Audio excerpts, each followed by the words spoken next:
이재명이 어찌됐든 간에 대통령이 된 지 또 대통령 노릇을 한 지 20여일이 지났지만 국내 외에서는 아직도 대선판을 인정하려는 모습보다는 문제가 있다라고 연일 폭로를 보이고 있습니다.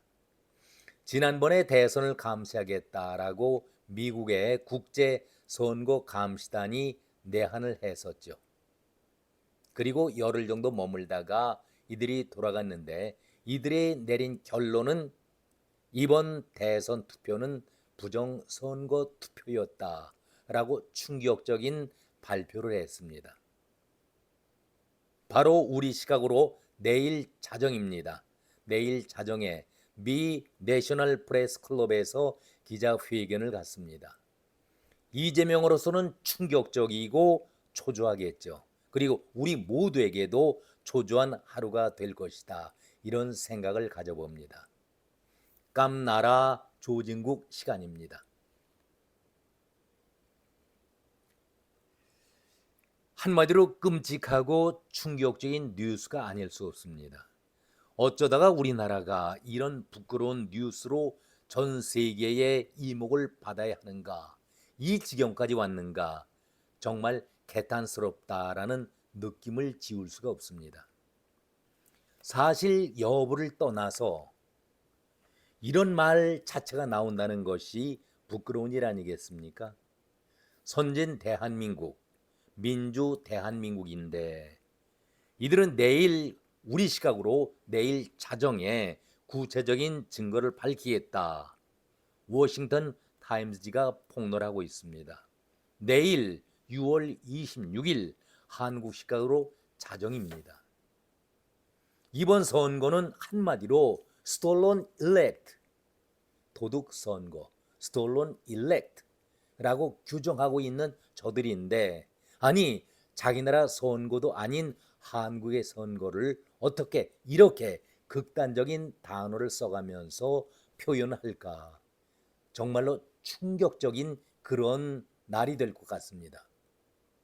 stolen elect, 선진 대한민국을 향해서 도둑 선거를 행했다. 그만큼 자신이 있다는 반증 같기 때문에 파장이 만만치 않을 클 것으로 예상이 됩니다. 설령 이 문제가 일시적으로 불거진다 하더라도 그냥 사그라들기에는 너무나도 국제 여론이 부정적으로 한국의 대선판을 바라보고 있었기 때문에 트럼프 본인도 지난 대선 전 2020년 때지요. 그 선거가 조작된 부정선거였다. 자기가 억울한 피해자였다라고 말하고 있기 때문에 그 여파가 대단히 위험스럽습니다. 파장이 만만치 않다라는 그런 얘기가 됩니다. 왜? 선진 미국도 중국의 농단에 휘말렸기 때문에 이번 선거 한국도 마찬가지다. 그리고 트럼프가 자신이 당했던 그 아픔이 있었기 때문에 철저히 조사하라고 지시 내렸던 것이 미국의 트럼프 방침 아니었습니까? 그 여파가 대단히 위험스럽다. 파장이 만만치 않다.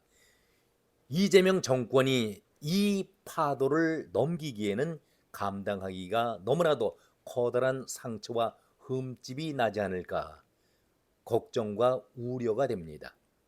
사실 여부를 떠나서 대한민국에 이러한 일이 벌어진다는 것이 우려스러운 일이죠. 그야말로 치명적인 타격을 입을 가능성이 짙어 보이기 때문입니다.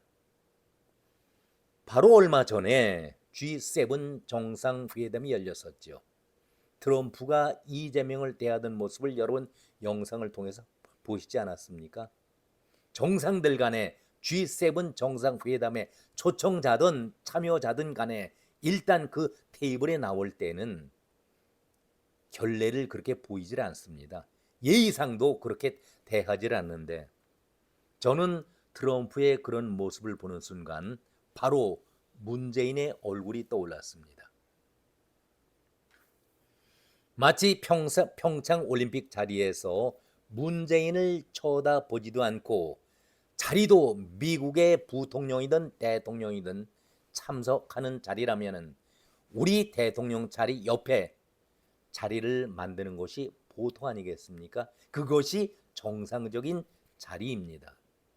바로 옆자리인데 펜스 미국 부통령은 멀리 떨어져 앉았습니다.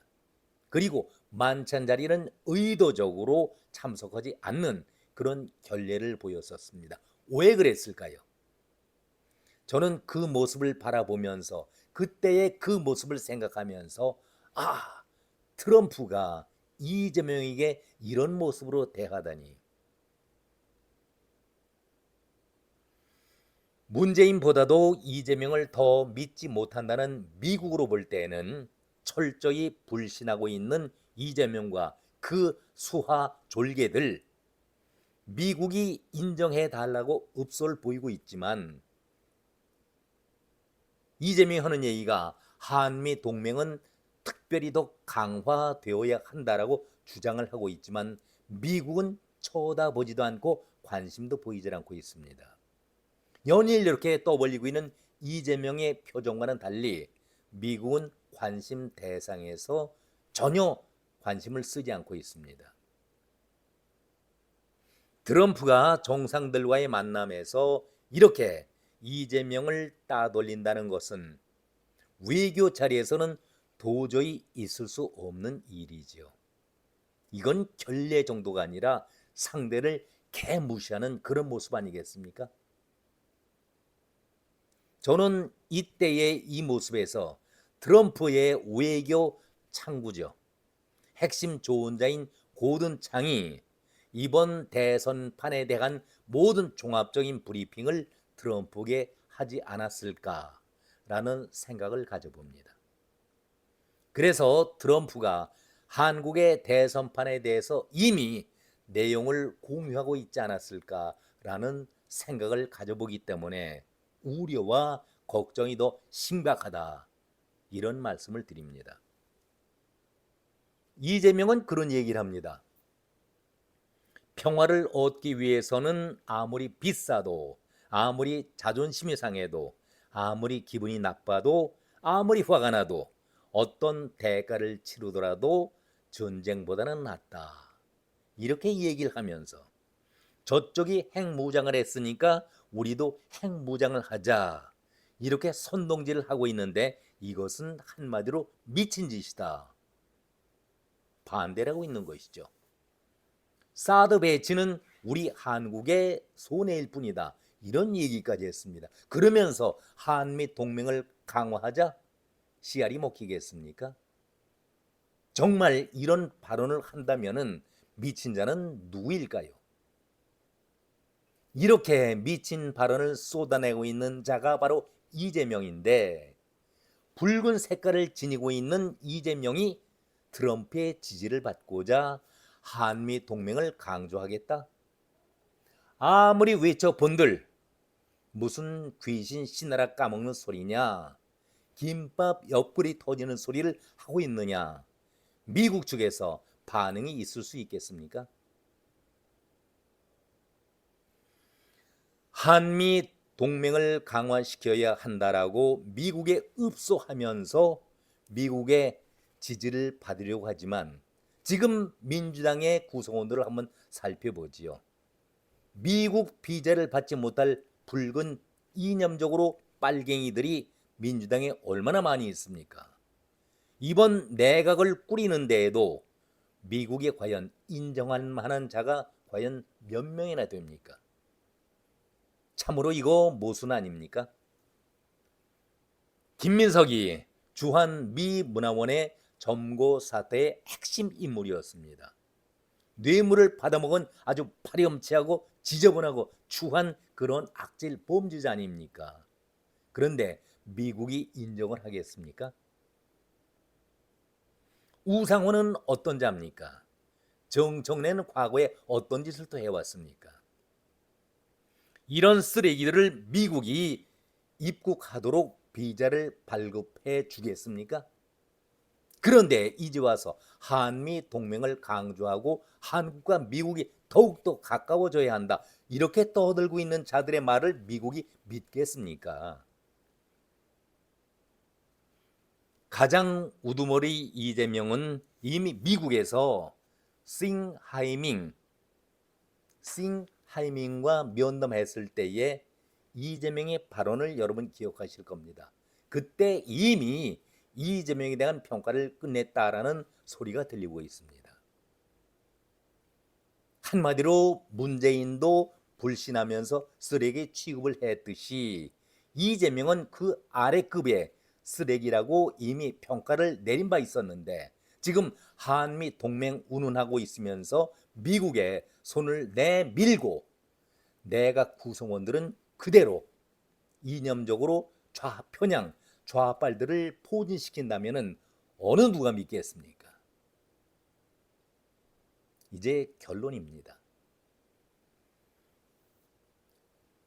내일 한국 시간으로 자정입니다. 미국 내셔널 프레스 클럽은 100년이 넘는 전통이 깊은 언론 전문 기관입니다. 거기에서 기자회견을 한다. 대단히 중요한 자리입니다.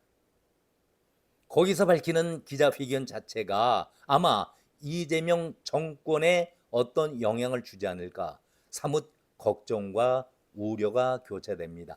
잘나든 못나든 대한민국의 49%의 지지를 받았던 이재명인데 과연 이 정권이 순항을 할 수 있을까 무척 걱정과 우려가 됩니다. 자, 정말 우리의 운명이 미 국제선거 감시단의 폭로성 기자회견에 달려 있을지 모르겠다. 그 시각이 얼마 남지 않았습니다. 정말 나라를 생각하면 걱정이 아닐 수가 없습니다. 오늘은 여기까지 말씀을 드렸습니다. 고맙습니다.